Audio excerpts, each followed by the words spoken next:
Welcome, everyone, to the PFF Fantasy Podcast presented by Yahoo Fantasy. I'm John Macri, joined as always by PFF's lead fantasy analyst, Nathan Jahnke. Nate, preseason week 1 is in the books, and we got some pretty interesting usage to sort through as we update our expectations for some key fantasy options. So how are you feeling coming out of the first full week of football action this season? Feeling good. Was excited to get back to the preseason, excited to get back to snap counts, fun to get more information on players. So after having weeks of just like training camp, little bits of pieces of news, finally got to make some pretty significant changes in my rankings, not just to like a lot of the guys lower down on the rankings, but some near the top 2. Multiple changes in my top 25 running backs, multiple changes to my top 25 wide receivers. Not so much the top end of tight ends, but at least we'll have some tight end stuff to talk about at the end of the episode. Yeah. I think there's a lot of good information to come out of that first preseason game. I did the same thing. I'm updating my rankings. They'll get republished here, I think Friday. But even IDP wise, like all that stuff needed updating after us getting some, new information. I think, there's some, like you said, there's some stuff that you hear in training camp, but you need some of that confirmation to see exactly how players are going to be used. And I think we got a good amount of that here in the first week of the preseason. And that's what we're going to kind of go over today. And we're going to look at specifically our top 10 preseason takeaways this week. And like I said, plenty of crucial usage and information that we got from the snaps that we, did and didn't, even some of the snaps that we didn't see from a lot of our potential fantasy options this season. So whether that was, again, reinforcing some of our projections heading into fantasy season or perhaps resetting expectations based on this new information, we're going to get into all of that today. However, before I go any further, I have to remind you all that the NFL preseason is happening right now. And so are our fantasy drafts that could set the tone for your entire season. So my question to you all is, do you have a plan? And with PFF Plus, you do. And you can save $20 when you log in by August 18th. You'll get cheat sheets, a live fantasy draft assistant, yes, your fantasy team's very own analytics department. You'll get player projections, sleepers, all powered by the same data NFL teams use to create game-winning plans. So from draft to championship, PFF Plus helps you manage your roster with confidence. Start sit, waivers, trade value. We just launched a whole new wave of betting tools so that you're ready to go beyond fantasy. You're already set up here, right? This includes our new player props tool on the PFF app, which you should absolutely check out. There are a ton of key insights for each pick built using PFF's data. And it's not just for bettors, but something that you can utilize as an edge for fantasy purposes as well. So definitely download the PFF app now, available on both Apple and Android, and see what's cooking over there. Don't forget, the early bird deal ends August 18th. So don't wait. Go to subscribe.pff.com, use code EARLYBIRD, and walk into your draft with a league winning plan. All right, Nate, let's get right into it here with our preseason week 1 takeaways, because there are some very interesting usages for some of these backfields that give us a little more clarity on what to expect in 2025. And Nate, that starts in Denver, where we saw both second-round rookie RJ Harvey and free agent acquisition J.K. Dobbins. So, Nate, what did the usage tell us about how we might expect Denver to utilize RJ and J.K. this season? It was pretty interesting. We saw RJ Harvey take all but one of the first and second down snaps. So 13 of the 14 early down snaps all went to Harvey. Harvey ran the ball a lot on those snaps as well. J.K. Dobbins just had one of those snaps, and then he was the third down back. So if that usage plays out during the regular season, then J.K. Dobbins is basically just a handcuff option. RJ Harvey is worth a lot more than what he's currently getting drafted at. Would be at least a top 15 fantasy running back getting all of those early down snaps. The only thing is I probably don't expect them to be that clear cut of Harvey having that much of the first down snaps and second down snaps. We saw last year the Broncos preseason usage was probably the least predictive of what was going to happen in the regular season. We saw in that first preseason game, it was Javonte Williams and Samaje Perine getting to work with the first team, and Perine did not end up making the team. We also saw with the wide receivers, first 2 games, Tim Patrick was the clear wide receiver 2 for the team. He did not make the team. So the Broncos, a little bit confusing in what they did. And then also from that first week of the preseason to the second, we saw Jaleel McLaughlin get more involved in the offense, both the first and second drive. It was still Williams getting most of the carries. So the fact that Williams got a lot of the carries in the first game and the second game, and we're seeing RJ Harvey get the carries, and then Williams ended up being the primary rusher for the team. So I could see Harvey. I wasn't thinking he was going to lead the team in carries, but I think there's a decent enough chance that he now leads the team in carries. Probably doesn't get a lot of those third down snaps, but he should be catching a lot of passes. You don't need third down snaps in order to make a lot of receptions. So I am more optimistic about Harvey. I did move him up my rankings, but I also would take this one with a little bit more of a grain of salt than I would other preseason stuff, just because we've seen Sean Payton try different things in the preseason, which is probably what teams should be doing more so in the preseason rather than keeping players exactly where they're going to be once the regular season hits. Yeah, this was like the first like real, I think, promising sign since at least the J.K. Dobbins signing, right? Like I really liked Harvey coming out of the draft. Obviously, it was a great landing spot for him. They brought in J.K. Dobbins, so that kind of raised the question marks about usage and stuff like that. But I've still been really liking RJ Harvey like in drafts. I've started with a lot of super flex drafts for whatever reason this season, and he's been like a frequent target for me in like round 6-ish. He's constantly been there. I think that he, and going outside basically the top 20 running backs, and like you said, I think there's potential if this usage sticks. RB 15 or higher is within his range of outcomes. I think right now my most recent ranks have him like RB 17 or 18, somewhere there. But this usage like definitely could have me even slightly higher on him. I think there's great RB2 potential here, depending on the usage and in the passing game as well. And as we know from last season, the Broncos love to pass to the running back a ton. And like you said, there's going to be opportunities for receptions on those early downs as well. And J.K. Dobbins also a risk for missing time too. But this feels like the RB2 range target right now for me, is RJ Harvey, with the potential to maybe have some RB1 weeks as well. Like you said, Dobbins, there's a chance that things change across an entire game. He'll probably get some usage on early downs as well, combined with the passing down work, but not necessarily, an ideal target in drafts right now, especially compared to Harvey. But he can at least have some handcuff value if he stays healthy. But yeah, bottom line here, like I'm feeling a lot more confident about RJ Harvey for the first time since the Dobbins signing at least. So excited to see if this usage sticks here into week 1 and obviously beyond that as well. Because definitely some fantasy potential for sure under Sean Payton in this backfield. So excited about RJ Harvey. I'll add, I think if anything, this is more bad news for Dobbins than it is good news for Harvey. The fact that Dobbins then didn't go into the second team and get more carries with the team, it doesn't seem like they want him to run the ball a lot. So if someone else is getting more early down work, it could be one of the other running backs, not necessarily Dobbins. So I did move Dobbins down a bit in my rankings. And then I think, like you said, that RB 17, 18 range, I think I may have even moved him up to 16. You're comparing them against a James Conner, a Chuba Hubbard.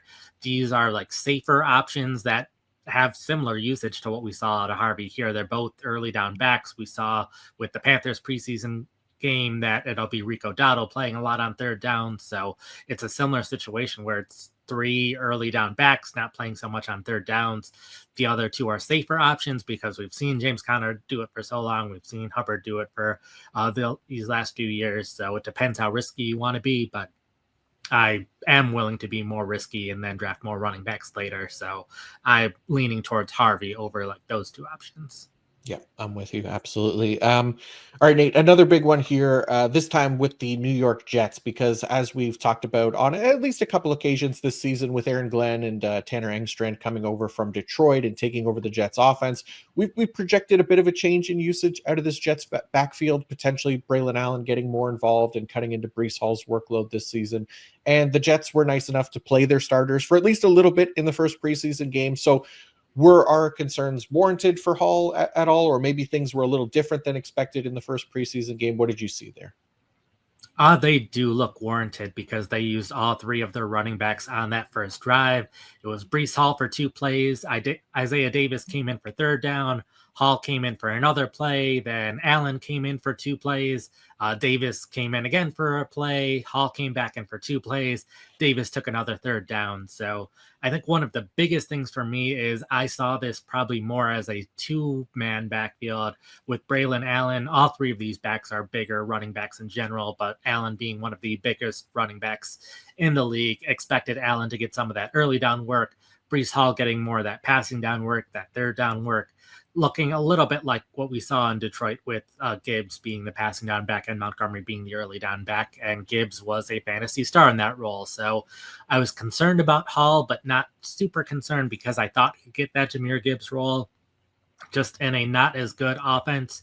But now in that drive, Isaiah Davis had both of the third down snaps. So I don't think Hall is going to necessarily be the third down back for the team. I think he'll be, right now it looks like, the lead back sharing that early down work with Allen. So Isaiah Davis is someone who moved up my rankings. If you're not going to have all of the early down work, if you're going to have to share that with someone, and like Davis had an early down snap in there as well, so that's concerning. Was like reminiscent to me of a 2022 preseason game because I spent so much time with the preseason stuff while I was looking at the numbers. It was like that game came to mind where it was Swift, Jamal Williams, Swift, Swift. And I'm like, okay, they're not going to use that exact rotation in the regular season, which they did not do. So I do not expect this to be the exact rotation of the Jets, but after that one drive, we did see Allen and Davis basically like share the backfield for the rest of, I think it was the rest of the first half. So we got to see what this backfield could look like without Hall in it. And I think that's at least a possibility with how much we saw a lot of Allen and Davis. If there's any running back that's going to get traded at some point this season, I think Brees Hall is the candidate. We just saw this morning James Cook get his contract extension. We saw, I think it was a week ago now, that Kyron Williams got his contract extension.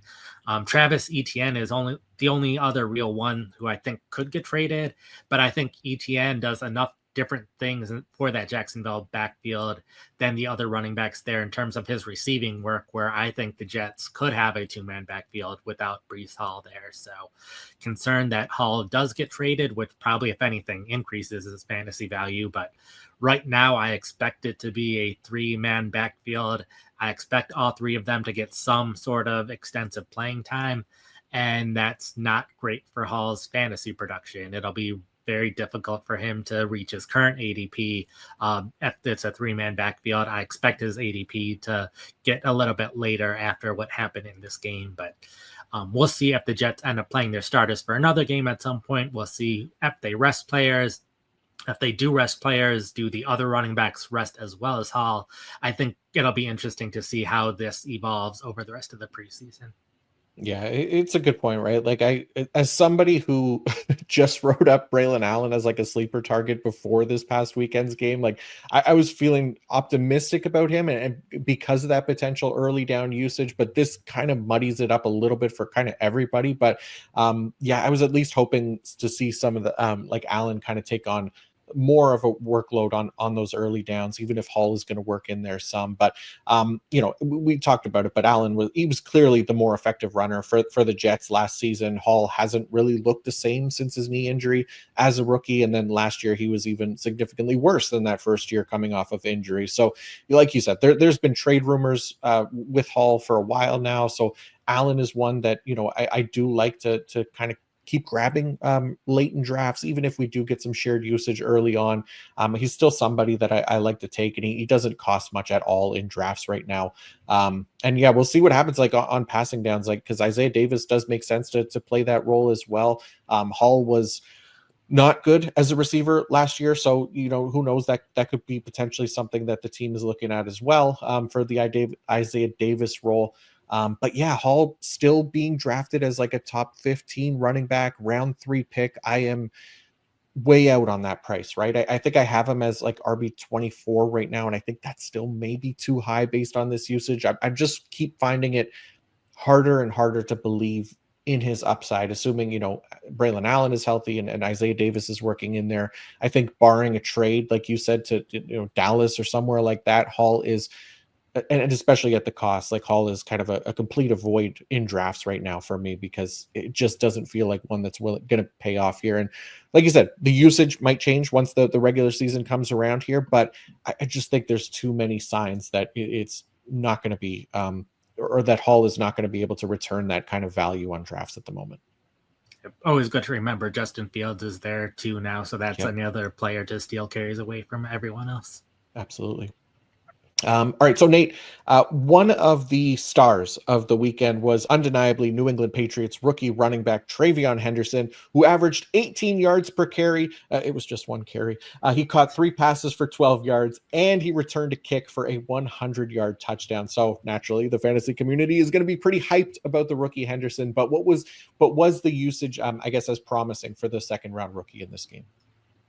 I think it was generally positive for him. I know everyone focused on the kick return that he did excellent on, and then they had 2 other kick returns in the game where they had a lot of success. Not quite the same level of success, but we saw the usage be Stevenson started the game. He got the first 3 snaps. Then Henderson took the next 3. Then on the following drive, Henderson started that drive, took 2 snaps. Then Stevenson took 5 of them. There was one play in there where both running backs were on the field at the same time. And then Henderson took the last play of that drive. So we saw him play with the starters, not play with the backups. That is great to see. I think a big part of that for me as well is Antonio Gibson. I thought could have factored in a little bit as well. We've seen this Patriots coaching staff use 3-man backfields in the past. So the fact that Gibson did not play with the starters, only played with the backups, while Henderson only played with the starters, didn't play with the backups, is very clear that Henderson's top 2 on the depth chart right now, and Gibson is not part of that conversation, at least at the moment.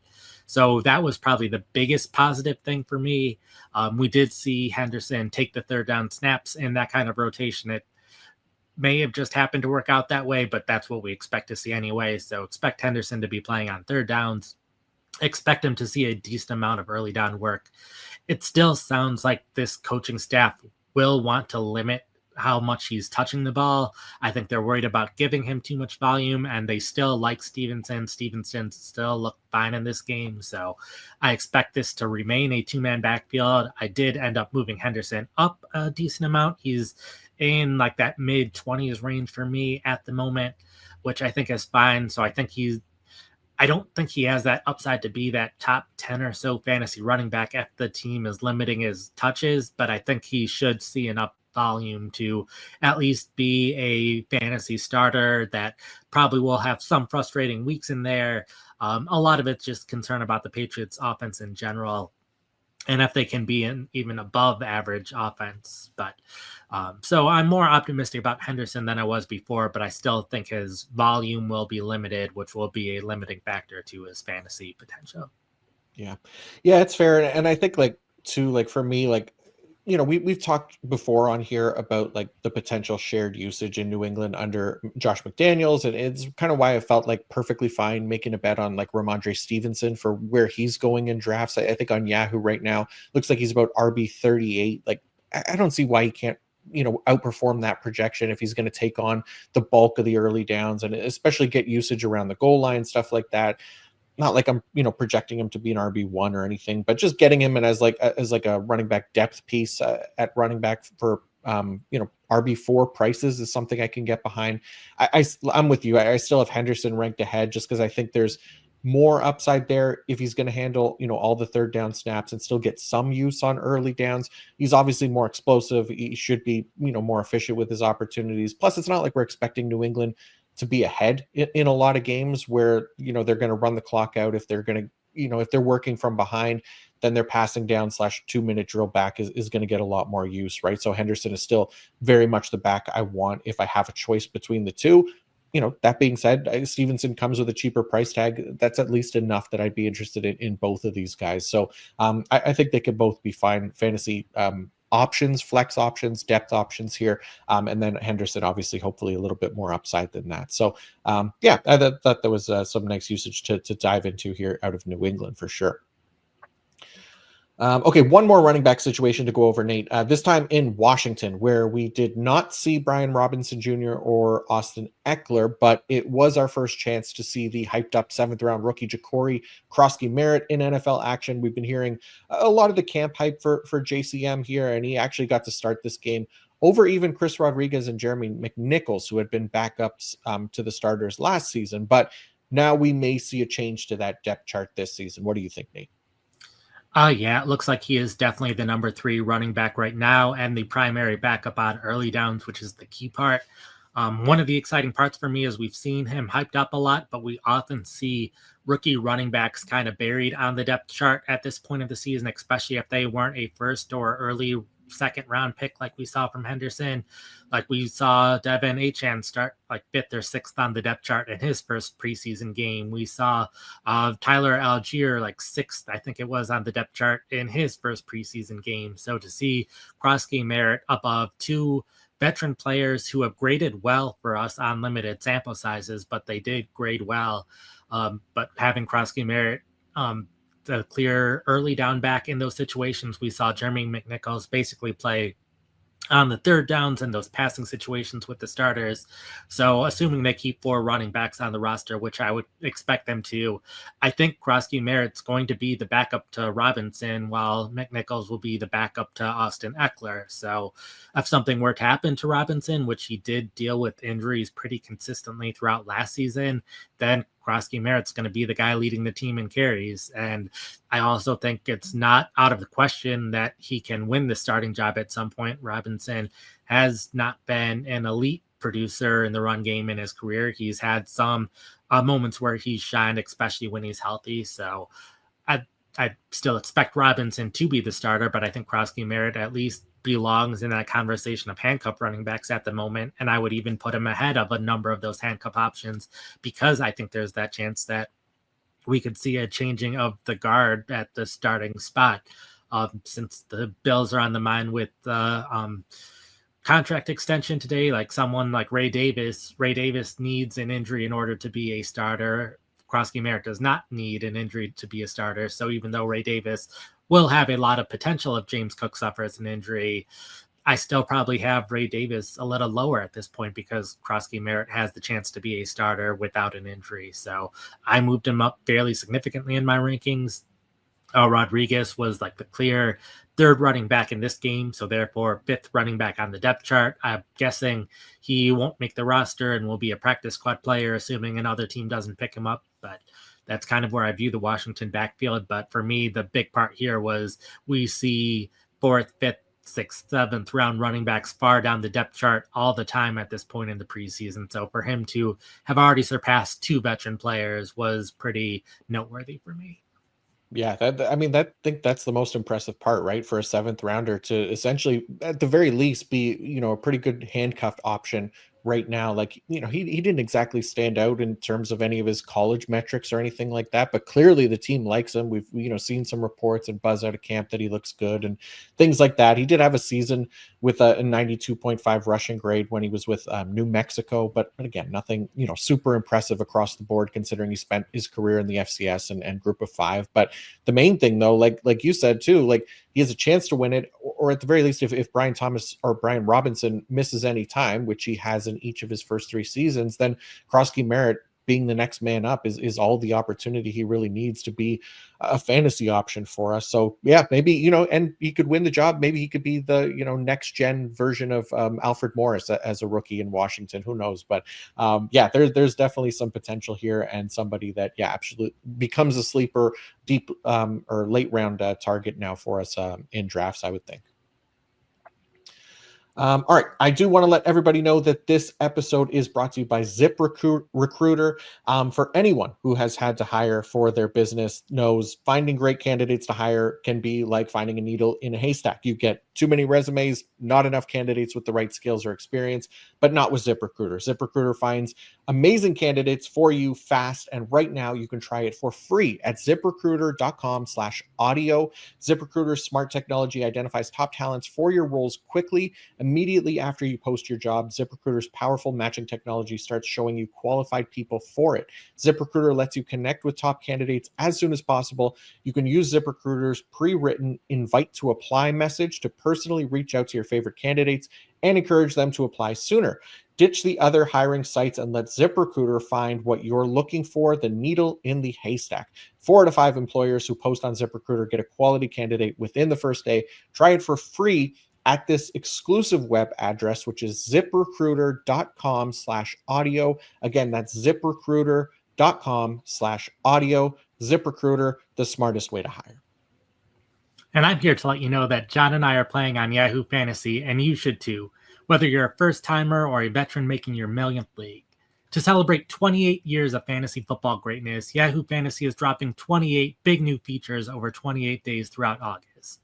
To kick it off, they just dropped Yahoo Fantasy Guillotine Leagues, a killer new way to play fantasy football on Yahoo where the lowest scoring team gets eliminated each week until there's one team left standing. With the season right around the corner, now's the time to get your league together and give this new mode a try. If you're more into the classics, you can still play in head-to-head private leagues or join a public league. Stay tuned for more killer announcements and start playing Yahoo Fantasy Football now at yahoofantasy.com/PFF. That's yahoofantasy.com/PFF. And I've been playing in a Guillotine League for a couple years now, and I'm very excited about playing it on Yahoo this year because we've kind of had to manually do some of the stuff to make it like a Guillotine League. So having that all set up with Yahoo this year is going to make the league a lot easier, especially easier for our commissioner. And that's been one of my favorite leagues because all of the strategy is different in those leagues.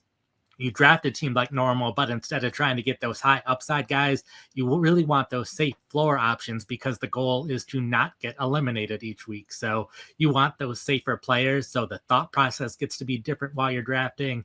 And then a big underrated part of it, the waiver wire each week, because you and I are both in a ton of leagues and kind of going through the waiver. It's the same guys you're trying to pick up in each and every league.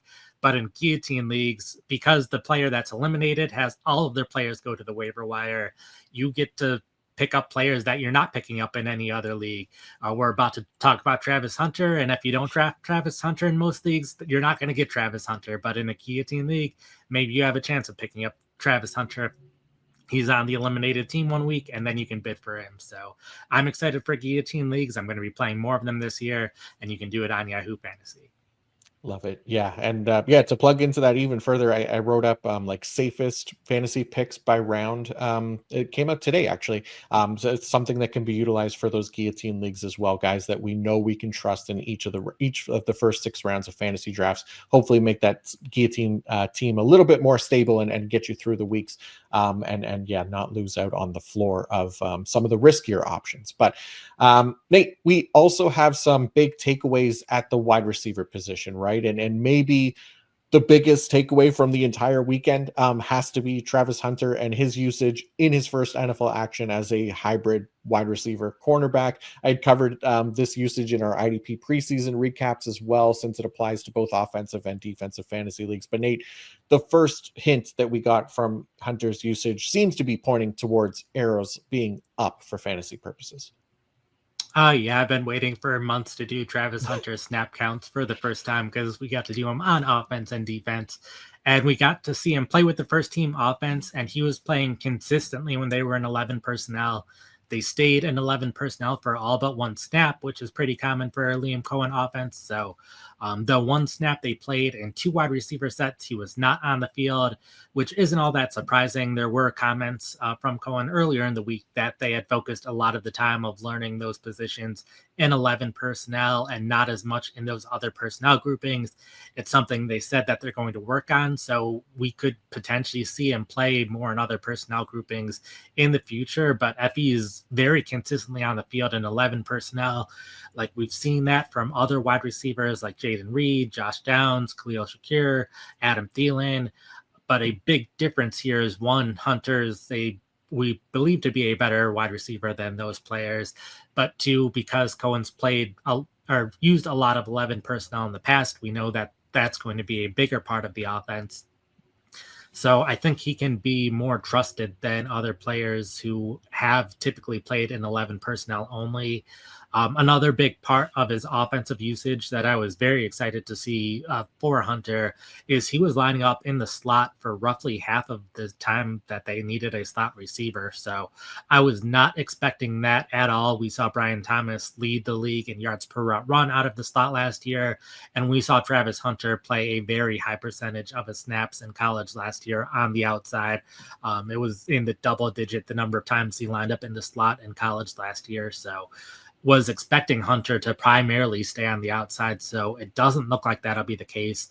It looks like it'll not really be like how it was in Tampa Bay, maybe a little more like it was in Los Angeles, where they're more comfortable moving guys around. But like even then, Cooper Kupp was playing over 50% of the snaps in the slot each of those years. So we might see this wrinkle be a little bit different. So I moved Hunter up because of that. I also moved Brian Thomas Jr. down, which I was sad to see because he's not lining up in the slot as much. So that ended up moving him below some of the other wide receivers. He's still a value compared to his ADP, in my opinion. But then on the defensive side of the ball, he did not play at all with the starters. They only played, I think it was just the one drive with the starters, but then came in with the backups, was the left outside cornerback throughout the time with the backups, didn't come out in any like personnel groupings or anything like that. So I'll be curious how they end up using him on defense, and I'll be curious to get your opinion there too, because like they got a new slot cornerback this year, Jordan Lewis from the Dallas Cowboys. He was their slot cornerback in this game with the starters. Jarrian Jones, I believe, was in the slot last year for them. He was the one who was on the outside with the starters. And then when the backups came in, he was still playing. He played on left cornerback with the starters, switched to right cornerback with the backups when Hunter came in. So it doesn't seem to me like it'll be any personnel grouping necessarily that they'll use Travis Hunter for, because it's not like he's their nickel cornerback. They already have a slot cornerback that's only coming in for the nickel defense. So like I would think if he's playing with the starters, it would be in place of Jones on the outside. And that doesn't need to be any personnel grouping in particular for that to happen. It could be any play in any personnel grouping. It can be a drive at a time here and there. So I'll be curious what they end up doing. I hope to see in the preseason him like play on offense one drive and then immediately on defense in the next drive. It didn't work out that way in this game, just based on when the starters were playing, when the backups were playing. Maybe we see them do another game with the starters, but there's also a chance that they could be done with the starters in the preseason, and that's all we see out of him on offense until September. Yeah, that's true too. But yeah, I know it's just, one preseason game or whatever it was, 12 snaps or whatever. But like this for offense, at least, like was kind of the exact usage that we were really hoping for when it comes to those, again, offense leagues. Like, and it seems like the unofficial depth charts did not lie to us either, like, right? Because they listed Hunter as a starting wide receiver, backup cornerback. And that's exactly what we saw. Like you said, I'm sure he'll find ways onto the field on defense across an entire game, just not on most snaps now, right? So that helps, I think, his potential to play closer to full time as a wide receiver. And like you said, Jarrian Jones, we'll see how he does. I don't think he's necessarily somebody that they have to play full time at that outside cornerback spot. And I think in certain situations that may be an area where they're going to play Travis Hunter. Watching some of those snaps at left cornerback that he was playing, a few mistakes there. Obviously, he didn't get targeted much, but there was a missed tackle of one. I think there was a missed coverage on one of the other ones where he wasn't targeted as well. So again, just needing more work there, potentially getting in some reps and them kind of easing him in on defense. But I think on offense, I think he's going to look, like a full-time player or close to it. So that definitely has me excited for me. And if that's the case, we're rocking with Hunter as a wide receiver too this season. If you're in leagues where you're getting offensive points and can plug him into an IDP spot and get offensive and defensive points, you're looking at a potential, first or second round pick in drafts, depending on your league and scoring, of course. But either way, this is another case of me just feeling much better about a specific player, especially a rookie, that, now that we've seen some usage here with Hunter, especially getting work out of the slot and playing as much as he did. I think, yeah, it's going to be a fun one year one. I think he's going to be a great fantasy asset for us. And I think we should all feel a lot better about him as a fantasy wide receiver too this year. Yeah, like I think he's probably one of the biggest values you can get in the middle rounds of draft right now. Yeah. Him and Harvey, I have both of them a good roughly 2 to 3 rounds earlier than their ADPs. Hunter, I know ADP is different on different sites, but that's roughly where I have them. So I'm ending up getting Hunter a lot more than I was 2 3 weeks ago. Yeah, for sure. And yeah, we did I think it was just last week, right? We talked about high risk, high reward players, right? And Mm. there was some risk obviously with Hunter. And of course I wrote up the article. I think it's coming out tomorrow and included Travis Hunter in there. But look at like if this usage stays the same, then there's very little risk for offensive fantasy. But this is part of the reward that we were really hoping for, right? And who knows if it'll stick week to week and throughout the year. But definitely, the reward paying off here as a player that, yeah, going in sixth round of fantasy drafts that you could get as a potential weekly wide receiver too, I think is huge for us. So yeah, definitely excited about Travis Hunter. And another one that I'm really excited about, Nate, because I have included Marvin Mims in the wide receiver breakout article last month, banking on some more consistent usage, on a better snap share. And after one preseason game, there is hope, Nate. Yeah, he was a consistent wide receiver on the outside for them, playing basically just as much as Cortland Sutton with the starters. It was really them on the outside, and then we saw a rotation of guys in the slot. So for me, it was a little interesting to see him only on the outside. I think he was just one snapping lineup in the slot, where he does have a notably higher yards per route run in the slot compared to out wide, 2.57 in the slot in his career, 1.57 on the outside. So exactly 1 yard per route difference.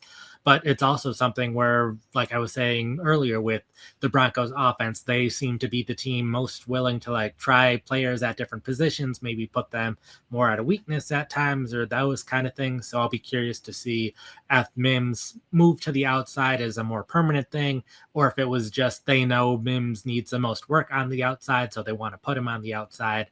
So that'll be interesting to see. But seeing that very high snap rate, considering snaps is the by far biggest limiting factor for Mims these past 2 seasons.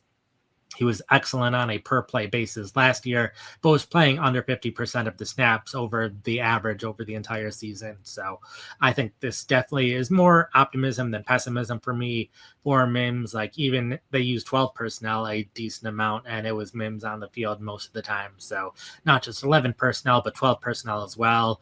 But it's again a case where like I have to remember this is the Broncos and all the things they did last year. Like Trent Sherfield was getting hyped up a little bit. He didn't get a single snap with the starters in this one. But like last year, Tim Patrick was one of the clear starting receivers, and then he got cut. So who knows what exactly will happen or what other tricks Denver has up their sleeve. But at least for now, can be more optimistic about Mims. And luckily, at least with Mims, rather than Harvey, like you're just getting Mims with a late round draft pick. If it doesn't work out, then you just pick up someone else. So there's a risk reward thing where the reward is very high and the risk is he doesn't work out and you cut him and you get someone else. So definitely happy to take that risk because a lot of people in that ADP range, I don't think have that same upside. Yeah, and we've seen the upside. It's been flashed basically in like small samples. He's kind of waited for this opportunity to take on a larger role. Like even started like back in his rookie year. I think it was maybe his second NFL game. He had like over 100 yards and a touchdown. But then his role just never really grew from there. Even last season to start the year didn't really grow until like the latter half of the season. We started to see him get a little bit more consistent work, right? And yeah, he was more effective too. He was really effective last season, but ideally, I think what we're hoping for, is at least over 70% of the team's routes in year three, because that was the case at least for the lone playoff game that the Broncos played, right? And that was the last time that we saw them play NFL action. So, real NFL action. So Peyton has at least shown some confidence in him during the team's most important game of the year. I think helping earn a larger role and a higher target rate late last season too. It was that he became much more than a deep threat in the Broncos offense. Like through the first year and a half of his career, he was seeing an average of 13.9 average depth of target. But in the second half stretch in 2024, that number dropped to like 4.8, which played a big part in his overall target rate. So he got more involved just with design targets, and his overall efficiency improved to the point too where he was averaging 3.63 yards per route run from week 11 through the team's playoff game last season, which was up from just 1.32 prior to that in his career. So whether it's lower target rate, whatever, Mims has been, proven to be at least a weapon with the ball in his hand, right? He led all receivers in yards after the catch per reception last season at 12.3, which was 3.8 yards per reception more than the next closest player. So I'm hoping that, like you said, that this usage sticks. It's not a guarantee, but it's at least kind of the first positive sign here of 2025 that Mims is going to see an increased role, and we'll see what the usage and stuff like that looks like. But again, just getting him more involved, getting him some design targets, so he's able to create with the ball in his hand. So I'm with you. Like, I think there's a lot of upside for him, and yeah, just low risk for where he's being drafted right now. So he's definitely somebody that I am going to want to grab a lot of in drafts this season. One point I want to add with him is, like, one of the concerns was the number of other wide receivers that there are in Denver, and they added Pat Bryant in the third round of the draft. It looked like Bryant was basically Courtland Sutton's backup in this game. Like, when Sutton was off the field, that's when Bryant got his snaps with the first string. Later on in the game, he was also playing that X receiver role, and the X receiver role is what Sutton plays. So I am also just generally less concerned about Pat Bryant having fantasy value this season, because I expect him to be Sutton's backup. Like, when I wrote Bryant's profiles back in May, part of my thought was, okay, if Sutton gets traded or is no longer on the team, because at the time he was in the last year of his contract, then Bryant could start doing the things that Sutton was doing. But Sutton has that extension now, and Bryant was getting used as that backup to Sutton. So one less wide receiver to worry about in that kind of rotation amongst a lot of young guys. Absolutely.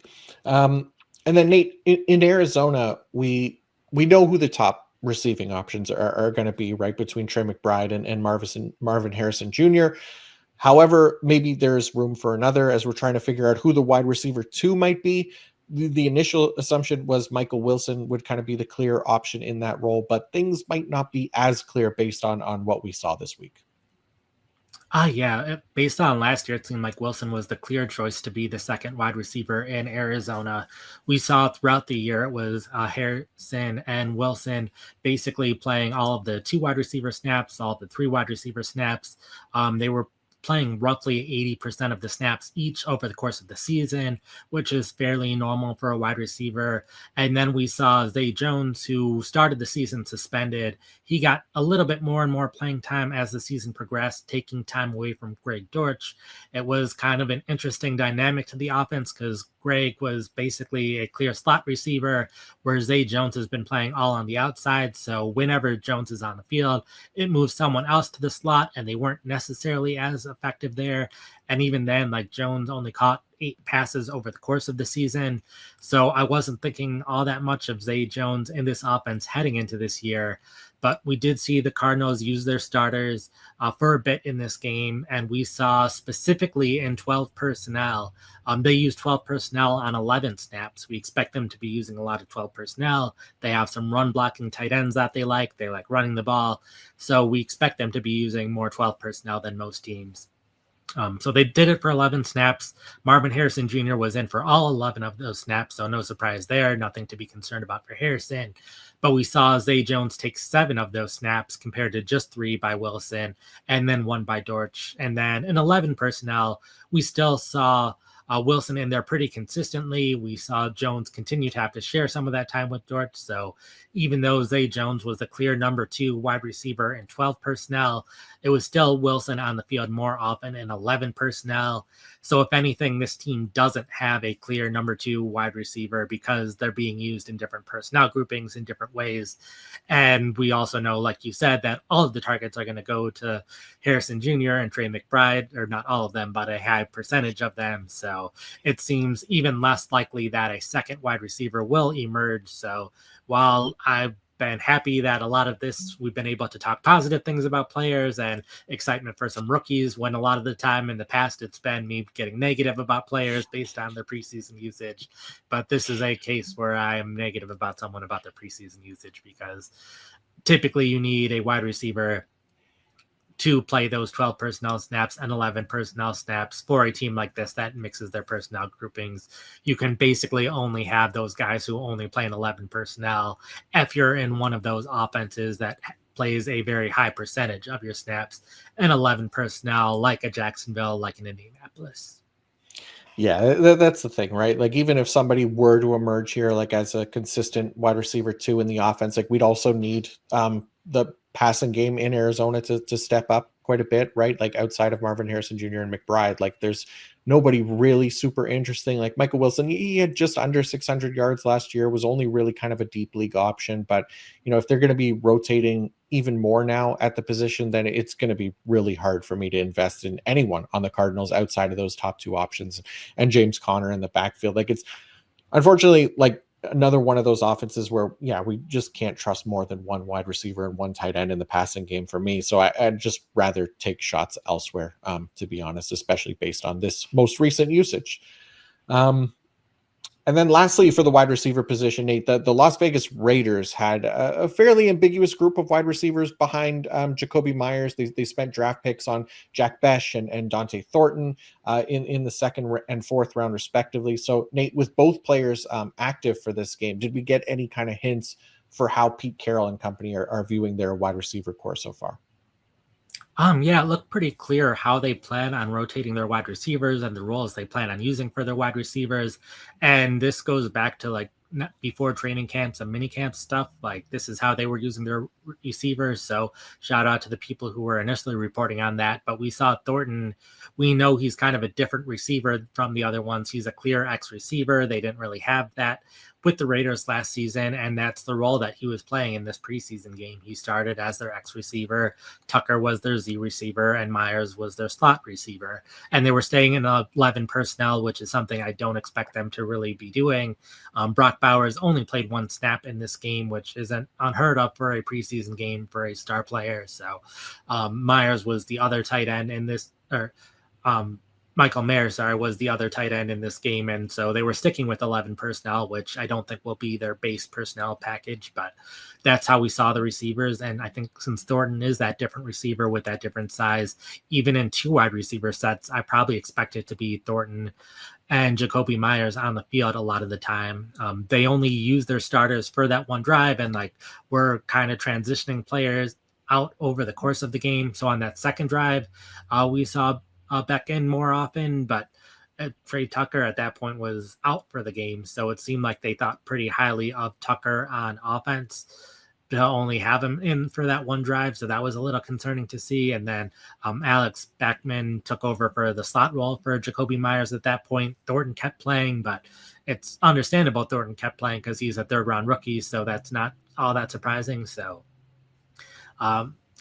Jack is someone that I'm probably not drafting that much in normal redraft leagues at this point because it looks like he's going to be a backup.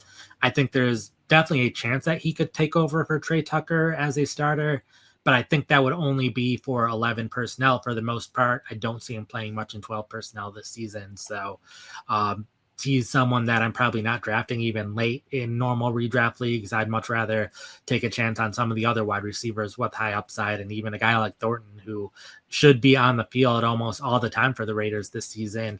While I don't have the highest hopes for him this season, he's going to have the playing time. He'll get targets because of that. So if he exceeds expectations for how well he's playing, that makes him a fantasy starter. And that's all it takes for him at this point, is to exceed expectations in terms of how well he'll play.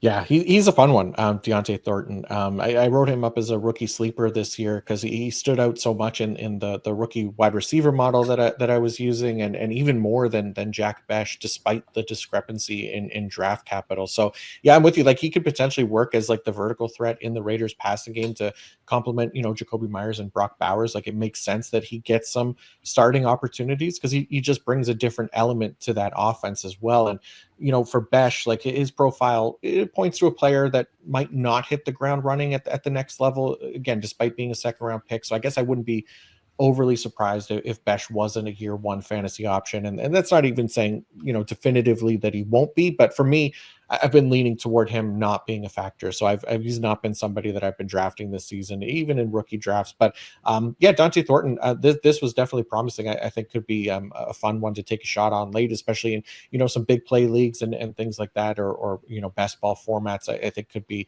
somebody that depending on how good the Raiders are offensively, I think he could be a fun one this season as well. All right. Lastly, I want to talk to you guys about Fitbod. So, since I've discovered Fitbod, not just my willingness to exercise has increased, but also the effectiveness in which I do so has greatly improved, because Fitbod takes the guesswork out and tracks your progress so you get the most out of your workout routine. If you're going to use the Fitbod app, I want to let you all know how easy it is to create your most optimal workout routine, because if you're anything like me, you might not always have the time to build like a full workout into your day. And sometimes, especially during the football season, when there's games on 4 times per week, getting out of the house is also a task on its own, right? But what Fitbod can greatly help with is by creating your own personal workout routines based on your goal, your fitness level, how much time you have to work out, and your available equipment, so that you can set up an ideal workout routine from your home and while watching the games as well. So it's easy to track your achievements, learn new exercises, share your progress as well. And with Fitbod's progress tracking charts, weekly reports, and sharing cards, you could keep track of your achievements and share them with friends and family. And then as you get stronger or master exercises, Fitbod adapts to push you a bit harder in your next workout. They have an algorithm that can also calculate new estimated strength as you progress, which is a great way to kind of measure your results through the app. So get in shape this summer with Fitbod. Join Fitbod today to get your personalized workout plan. Get 25% off your subscription, or try the app free for 7 days at fitbod.me/PFF. That's Fitbod, FITBOD.me/PFF. All right, Nate, from Fitbods to tight ends, let's wrap up this recap with a couple takeaways from the tight end position, and start with the Tennessee Titans and Chig Okonkwo. We've been, kind of waiting for the Chig breakout, but inconsistent usage has often stalled that potential. But with new and improved usage, could this be the year, Nate? There's definitely a chance he was getting the playing time that we would hope to see. That playing time increased late last season. Early in the season, he was rotating with Josh Whyle a lot on early downs. But in this game, he played all 15 snaps with the starters, and that's something that we've never really seen him play like close to 100% of snaps before. He's kind of an undersized tight end, so typically he's not getting as many snaps as some of the other tight ends, but that definitely looked different in this game. And I think the big difference this time around is that, like we saw, they drafted Gunnar Helm in the 4th round, and Helm's already surpassed Whyle on the depth chart. We saw the unofficial depth charts that get released. Like, I know people laugh at them a lot. There were a number of things that they got right this year, and plenty of things that they got wrong too. They had RJ Harvey as like the 5th running back in Denver, but in this case, they were right that Helm has already surpassed Josh on the depth chart, and Helm was seeing the snaps in 2 tight end sets, and even David Martin Robinson was getting the snaps in 3 tight end sets. And once the backups came in, Martin Robinson was getting the 2 tight end snaps, while Helm was getting the 1 tight end set snaps. So it doesn't look like Whyle, who was rotating with the Okonkwo last season, unless they keep 4 tight ends on the roster, it doesn't look like he's going to be making the roster this year. So Okonkwo playing those 15 snaps, even like the preseason last year of what they were using the starters, he was getting the majority of snaps with the starters, but not close to that 100%. So I think that's interesting to me that they are willing to have him on the field more often, and especially with that wide receiver room. I will note, like, I have the recap up to all 16 games, often going into more than one position group with each one. So, like, if you want to know more about the Tennessee wide receivers, I covered that there. But we know the Tennessee wide receiver room isn't the most impressive wide receiver room in the NFL. So there's going to be targets that can go around to players. So I moved him up a little bit. I'm more optimistic about him being a sleeper tight end. I'm hopefully not in a position where I need to rely on him. I've been leaning more and more towards drafting one of those top 3 tight ends, just to make sure I don't have to worry about the other tight ends, because there are other tight end rooms. There was some interesting stuff with Dalton Kincaid this week. We saw Colson Loveland for the first time, so some interesting other sleeper tight end options. But I think in terms of tight ends that I got more optimistic about this week, Okonkwo was by far the one that I got the most increase in optimism from last week to this week. Yeah, and like for me too, like you said, outside of Calvin Ridley, one of the big questions in Tennessee is who's going to catch the most passes from Cam Ward, and we've seen Tyler Lockett and Van Jefferson's names bandied about. We'll see about them, and then the rookies Alika Umanor and Xavier Restrepo, also being options, but maybe the best real option is Chigo Conquo, right? We know he has the talent and the athletic ability to be an effective weapon in an NFL offense. He's definitely at least flashed some fantasy potential, especially in the back half of last season, but also the year before too, right? He led the position in yards per route run. We've talked about that before. Tight ends as a whole have historically taken a while to hit for fantasy, despite our rookie tight end ones of recent years. And maybe this is the year for the Okonkwo breakout, right? I mean, he's being drafted as like tight end 20 right now, which it's not super late, but he still doesn't cost much to take a chance on, especially if you miss out on some of the other sleeper options, like maybe a Tucker Kraft or the rookie tight ends as your backup options. I think he's somebody that could be worth taking a shot on here, a late round bet for me, at least, worth making. And if Cam Ward is, the real deal, then we should feel even better about Okonkwo's potential as well, especially if this usage really is a big increase this season.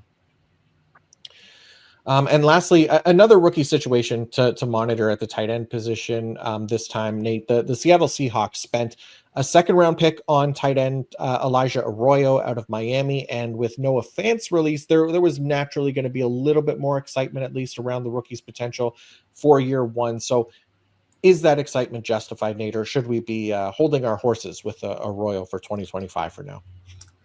I would hold it for the Seattle tight ends in general. I think that's going to be the moral of the story here with Seattle is I think this is going to be a heavy rotation.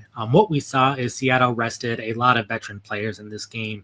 That included A.J. Barner, but I also didn't read too much into Barner resting because we also saw Marquez Valdes-Scantling resting in this game, and there are reports that he's not having the best training camp so far, that fifth-round rookie Torrey Horton's already surpassed him on the depth chart, so I kind of just took it as they were resting their veterans and playing a lot of their rookies and younger players. So I didn't read too much into who's ahead between Barner and Arroyo in this game. But what we did see during this game is Elijah Arroyo and Eric Saubert were playing tight end. They were rotating a lot. We saw Arroyo pretty consistently in for passing situations, but Eric Saubert was in a lot for those blocking situations. And I had spent a lot of the offseason forgetting that Clint Kubiak and Saubert had experience together. I had remembered that both of them had been with the 49ers. I've looked it up at least 2 or 3 times this offseason, and were like, they were in San Francisco in different years, but I forgot that they were in Denver together in 2022. So this is a case where we already have a tight end that's experienced in this offense as a blocker.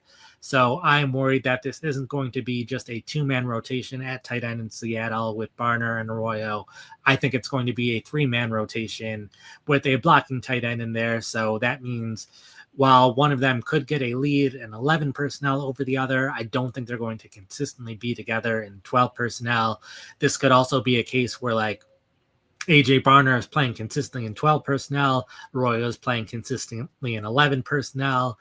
They're also going to use a lot of 21 personnel. We saw that a ton in this game too. So there's also going to be plenty of plays where it's just one tight end on the field as a blocking tight end, and in which case it could be Saubert as the tight end in those situations. So there will be plays where neither of the young tight ends are on the field. So I don't think either of them are going to get enough playing time and run enough routes in order to make either of them be a fantasy starter, which right now, neither of them were getting drafted in the top 20 anyway, but there were people excited about one tight end or the other tight end.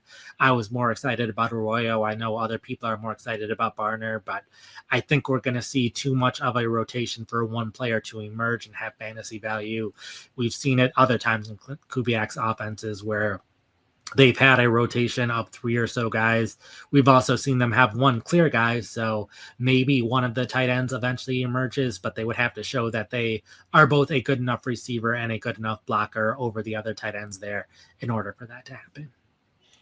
Yeah, I mean, we'll see what happens here. Yeah, because I've been kind of treating, that some of these second round rookie tight ends like both Arroyo and even Mason Taylor. I know he's hurt right now as tight ends. I'm not trying to put like high expectations on as rookies. Like we talked about them during draft time and at how like their career college numbers and production profiles weren't overly encouraging to say that they'll be like immediate fantasy assets, but there was at least opportunity for each of these guys. And if they take, a big step in development right away, then maybe that would be enough. I think the fact that at least for this first preseason game, like it seems like Arroyo kind of being eased in and rotating with guys like Saubert is our first real hint that he's not delivering, significant starting ability just yet, kind of as expected, right? And this is kind of the team's way to get him reps and with the starters, but not be overly reliant on him. That'll probably continue well into the year, and maybe his season end role is enough where it grows and he can maybe start making a fantasy impact. But like right now in drafts or dynasty rosters, most likely he's probably going to hang out on the taxi squad for us a little bit longer. I'm kind of treating both Arroyo and Mason Taylor as like year 2, year 3 type guys for fantasy purposes if they hit for us at all. But not obviously ideal usage for Taylor, not great usage. So just kind of waiting and being patient with these guys, which is usually what we kind of have to do with the tight end position anyways. All right, that is going to do it for us. We are out of time for today. So thank you all for tuning in. And if you'd be so kind to like and subscribe to the channel, we'd greatly appreciate that. Also, don't forget to utilize the PFF Plus early bird code, save on an annual PFF subscription. Speaking of which, Nate, what do you have going on at pff.com this week? I'll mostly highlight the recap stuff because we just went over all of this today with week 1 recap, but all of the recaps I have, they're going up on the website immediately after games, and especially with the preseason. A lot of the things that you take away from the preseason happen in the first half. Sometimes it's only the first drive, the first 2 drives. So these recap articles, if there's just one game going on, they're going up at halftime during the game. If there's multiple games going on, then they'll at least be up by the time the game's over. I've seen plenty of other fantasy analysts in the industry have their fantasy recaps go up on a Tuesday or a Wednesday, but these you get immediately afterwards. So if you want the most up-to-date fantasy analysis, you can get them in the recaps, and then that can help you whenever you have your fantasy drafts, because these changes, like, they happen and you see players go up and down the rankings almost immediately, and it takes a bit of time for ADP to respond. So there are definitely edges to get, and like we saw throughout today, there were lots of changes that happened to our rankings based on what happened in the preseason, and ADP has not been catching up to them. So there's lots of edges to be gained from this preseason analysis. Absolutely. Yeah. And then as for me, I'll have my offense rankings and tiers articles updated. And a lot of this preseason data is going to go into that. That'll be up on the site on Friday, along with new articles from the past week, Superflex draft strategy for each pick range, fantasy sleepers, IDP sleepers, safest pick by round, high risk, high reward picks by round. Then the IDP rankings tiers, they'll be up on the site come Monday as well. And so much more as we keep pushing throughout fantasy draft season. So make sure to head over to pff.com to find all of that good stuff. And until next time, peace out.